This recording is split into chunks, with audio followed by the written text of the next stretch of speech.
This warning has been issued by Blizzardia Weather Research. A blizzard warning has been issued for the entire state of Blizzardia. Please listen to this following message as it might save your life. The Blizzardia Weather Research has detected an unusually big blizzard coming towards the state.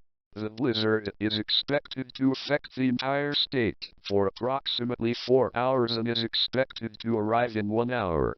The blizzard will first hit the Metal County.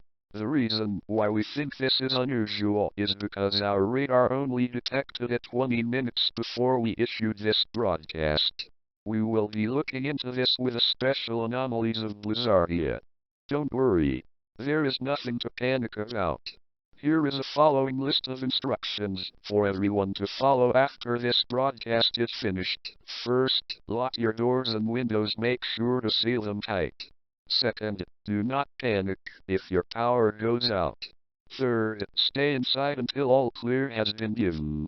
Fourth, do not leave your shelter under any circumstances during the blizzard. Fifth, if you are hearing this and you're not in a shelter, find one as fast as you can. These instructions will repeat 5 minutes before the blizzard arrives. This is all for now. Thank you for your time and have a nice evening.